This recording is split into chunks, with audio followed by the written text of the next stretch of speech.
Merci d'être avec nous à l'occasion de cette journée bien particulière, à l'initiative de l'ASBL Touche pas à mes certificats verts. On est ici pour parler évidemment de notre énergie, celle d'aujourd'hui et forcément celle qui vous intéresse aussi, celle de demain. Les temps troublés que nous connaissons aujourd'hui mettent en avant de l'actualité cette question évidemment cruciale. Plusieurs parties à vous proposer, notamment les comptes et puis le nouveau logo de cette ASBL avant un grand débat politique où les 6 principaux partis francophones seront présents. En tout cas, ils ont été invités. On verra si les 6 ont répondu favorablement pour venir discuter justement de l'avenir de notre énergie et en particulier tout ce qui est lié aux activités de cette ASBL. Alors, je vous présente celles et ceux, en tout cas ceux qui sont avec nous déjà maintenant. Régis François, président de l'ASBL ne touche pas à mes certificats verts. On est aussi en compagnie de Michel Skepens, vice-président de cette ASBL et Stéphane Coudizer, administrateur de l'ASBL. Régis François, je vais commencer par vous. Un petit mot tout d'abord. Peut-être que celles et ceux qui sont avec nous seront étonnés. On n'est pas en présentiel, c'est vrai qu'on est entre nous avec des mesures sanitaires qui ont été allégées, mais pas de présentiel. C'était difficile à organiser évidemment aujourd'hui. C'était très compliqué à organiser. On avait l'habitude de retrouver une fois par an nos membres au WEX de Marchand-Famenne avec pratiquement 3000 personnes présentes chaque année. Mais là, évidemment, les conditions sanitaires ont fait qu'on a dû prendre les devants dès le début, surtout pour ne pas perdre d'argent finalement à tenter d'organiser quelque chose dans lequel on allait pouvoir mettre 200 personnes dans une salle de 3000.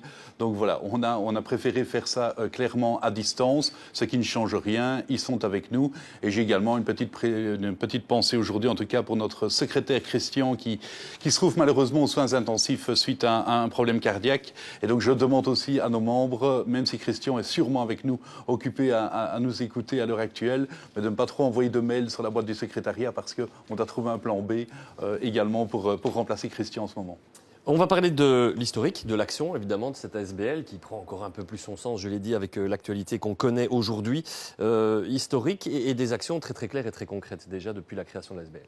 Bien sûr, des actions très concrètes, des actions passées, des actions actuelles, des actions à venir.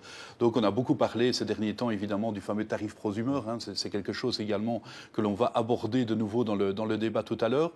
On a également toujours un recours qui est pendant au niveau des certificats verts, notamment de la rétroactivité qui a eu lieu sur 5 années de certificats verts devant la Cour d'appel de Liège. Donc ça, c'est un volet tout à fait spécifique qui va rester devant la Cour d'appel. Donc là, en fait, on est avec nos avocats justement pour faire valoir nos droits à ce niveau-là. Et également, bientôt, une profonde réforme des statuts que l'on a voulu également. Un nouveau visuel pour la SBL. Bi-prosumeur, c'est aussi être prosumeur, le devenir. C'est le bi de Belgium, puisqu'on va en fait clairement devenir une SBL qui va pouvoir agir sur l'ensemble du territoire, qui va même pouvoir organiser des achats groupés et autres. Donc on a profondément modifié l'objet social. Avec un nouveau logo, en effet, qui est un logo qui s'est voulu tout simplement beaucoup plus moderne et justement ce nom à connotation un peu moins, je vais dire, axée sur les certificats verts, puisque finalement aujourd'hui nous sommes la seule association à défendre l'ensemble des propriétaires de panneaux photovoltaïques, quels qu'ils soient, qualiwatt, sous certificat vert, sans prime ou quoi que ce soit.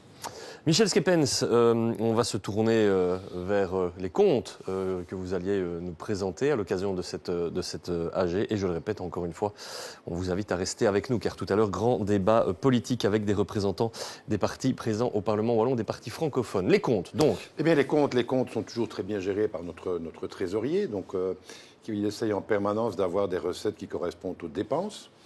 Et donc, par exemple, en 2020, on avait des dépenses de l'ordre de 308 000 euros et des recettes de 305 000 euros. Donc, c'était pratiquement équivalent. Et en 2021, les dépenses ont été un peu moins importantes, étant donné qu'il n'y a pas eu l'AG, le WEX. Et donc là, de dépenses de 294 000 euros, on avait des recettes pour 287 000 euros. Et tout ça se répartit en fonction des fournisseurs, des avocats, de la communication et des frais de fonctionnement de l'Assemblée générale. L'état des comptes de la SBL, on a depuis quelques années, depuis 3 ans, réparti un petit peu nos avoirs. Donc on a un compte courant qui est à la BNP, qui est de l'ordre de 60 000 euros en 2020 et de 50 000 euros en 2021. On a un carnet de dépôt qui est resté stable à 180 000 euros. Et alors, on a placé de l'argent dans différentes banques, que ce soit Quitrate, Nagelmakers, Et c'était chaque fois de l'ordre de 100 000 euros chez Kitrate et 250 000 euros chez Nagel Makers. Bref, actuellement, on a en compte de 582 000 euros pour la SBL, pour principalement répondre à différents frais qui peuvent survenir dans le cadre des différents procès.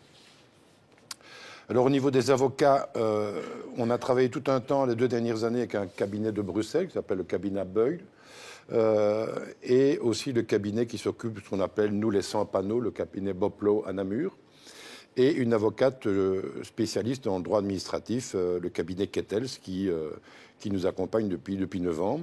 Et de 210 000 euros en 2020, on a dépensé 175 000 en 2021. Les frais, j'en ai parlé, donc il y a eu cette demi-assemblée générale en 2020, pas du tout en 2021, donc il n'y a pas eu de dépenses en 2021 pour les frais de l'assemblée générale. Et les frais, sinon, se répartissent, les fournisseurs, c'est de l'ordre de 70 à 80 000 euros, 80 000 euros en 2020, 70 000 euros en 2021. Principalement, je pense que c'est la maison, enfin, une société qui utilise des gens handicapés pour tout ce qui est courrier, Cambier, du côté de Nivelles, qui représente en général plus de 50 à 55% des frais. Le reste, c'est Belgas, c'est WebDigit, la société d'informatique, Proximus, et ces choses-là. Ici, vous devez voir sur l'écran un petit peu l'évolution depuis 2013 entre les recettes et les dépenses, et vous constatez que depuis 2017, pratiquement, on arrive à avoir une dépense équivalente à la recette à quelques milliers d'euros près. Donc ce qui est assez intéressant est de voir qu'on arrive à gérer entre les rentrées des cotisations, les dépenses pour l'ASBL. Donc le solde en banque, j'en ai parlé tout à l'heure. Voilà en gros les points du budget des dépenses de l'ASBL, mais ça les membres ont pu le retrouver sur leur espace membre où c'était expliqué en détail. Stéphane Coudizeur, je viens vers vous maintenant parce qu'il va y avoir une modification des statuts. Oui, ça, évidemment, c'est important. Mais pourquoi est-ce que c'était nécessaire, ça ? Parce qu'en fait, c'est obligatoire légalement. En fait, il y a eu un changement de législation. La loi sur les ASBL de 1921 a été abolie. Elle a été abolie en 2018. Une nouvelle législation est apparue pour dire de recadrer également les associations. Donc les associations, maintenant, se retrouvent dans le code des sociétés et des associations, puisqu'elles sont devenues des entreprises comme les autres. Et donc, il y a obligation également, de par cette loi, de cette nouvelle législation, il y a obligation de changer nos statuts, et ce, avant le 31 décembre 2023. Donc, on se réserve un espace de jeu, et c'est pour ça qu'on le fait cette année.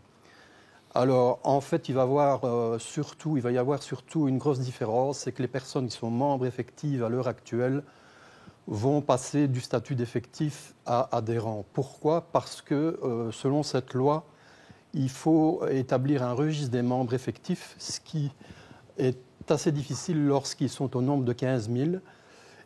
Il faut savoir que lorsque l'on va changer les statuts, on va devoir normalement les désigner nommément, ce qui est très difficile pour un volume de membres pareil.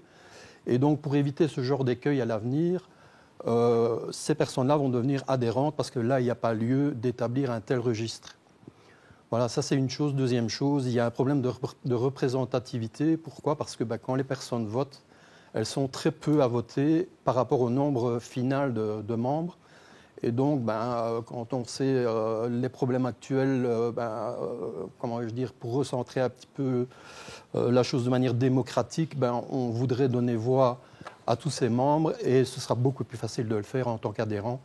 Il y a aussi un autre problème pratique, c'est qu'il y a une disposition du CSA qui demande à ce qu'un cinquième des membres, quand ils actionnent leur volonté de convoquer une assemblée générale extraordinaire, ils puissent le faire, mais à partir du moment où ils ne savent pas eux-mêmes combien ils sont, de manière pratico-pratique, c'est assez difficile de le faire. C'est pour ça qu'à l'avenir, et ce n'est pas ça qui va changer les choses, dans le sens où d'un avis délibératif, les membres vont passer à un avis consultatif et donc on ne va pas moins les consulter à l'avenir qu'on ne le faisait de par le passé. Voilà pour les modifications des statuts. Dans un instant, Régis François, on va passer aux questions qui ont été envoyées par les membres. Il y a du très concret et vous allez nous apporter les réponses à ces différentes questions. Mais avant ça, un petit coup d'œil sur les votes, Michel Schepens. Oui, mais les votes, comme d'habitude, se font par Internet. Comme disait Régis, après 2 ans de non-présentiel et quelque part d'absence de contact avec nos membres, les votes ont été un peu moins nombreux cette année-ci.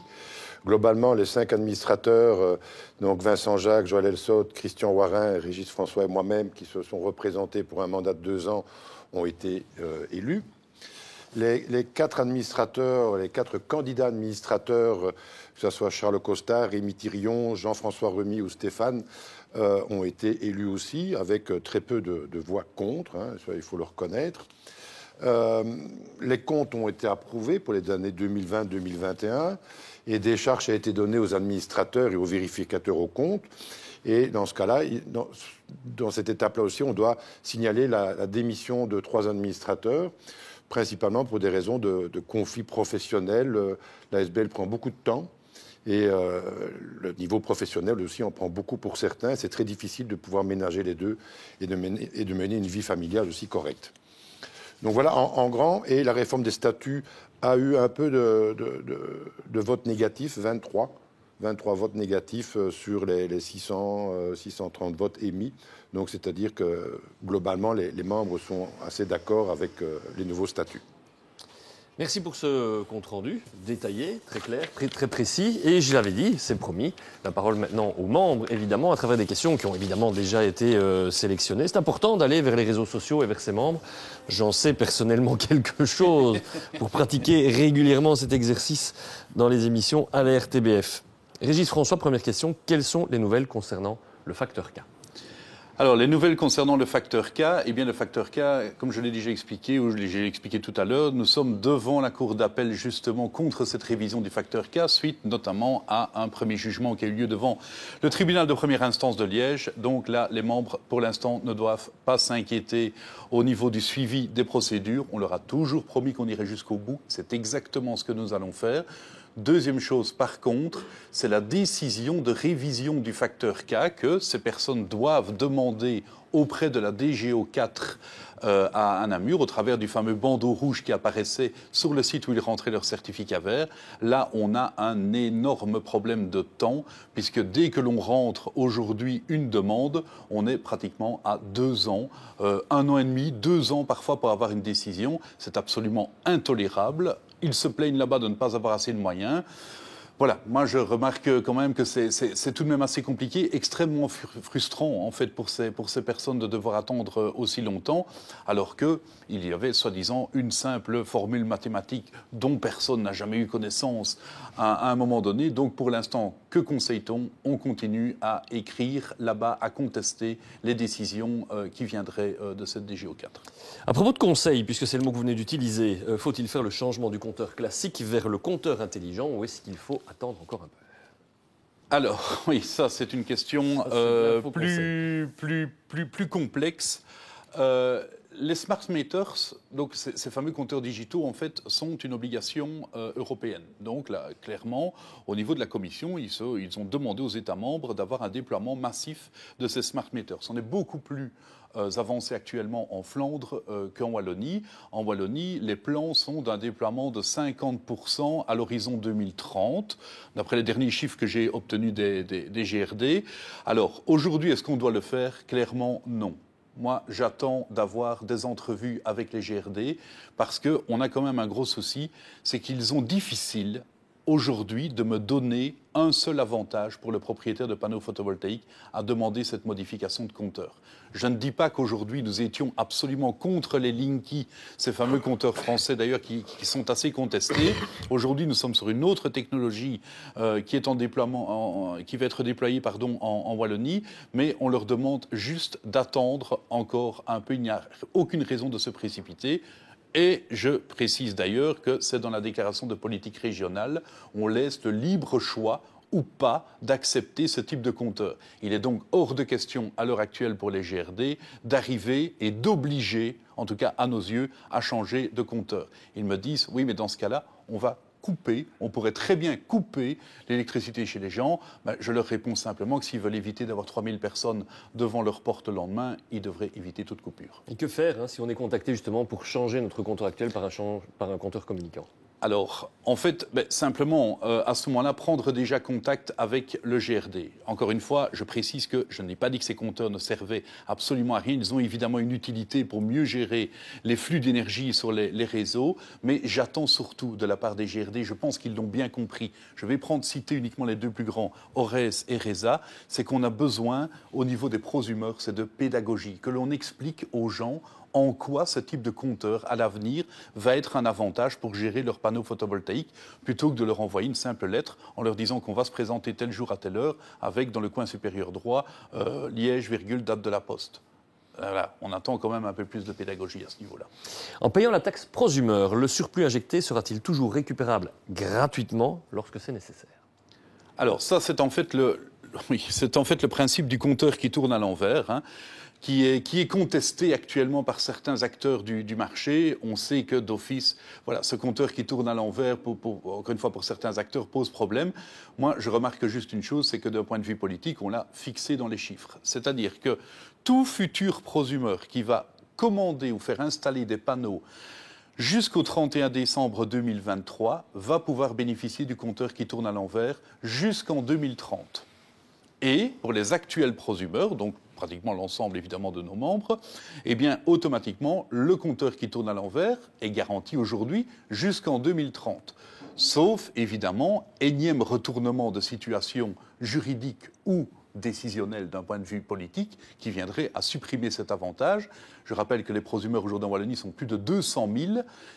Il faut quand même tout doucement faire attention à ce qu'on va faire parce que c'est 400 000 bulletins de vote dans les urnes. Donc il vaut mieux laisser cet avantage pour l'instant. Comment peut-on se déconnecter du réseau sans enlever les panneaux ?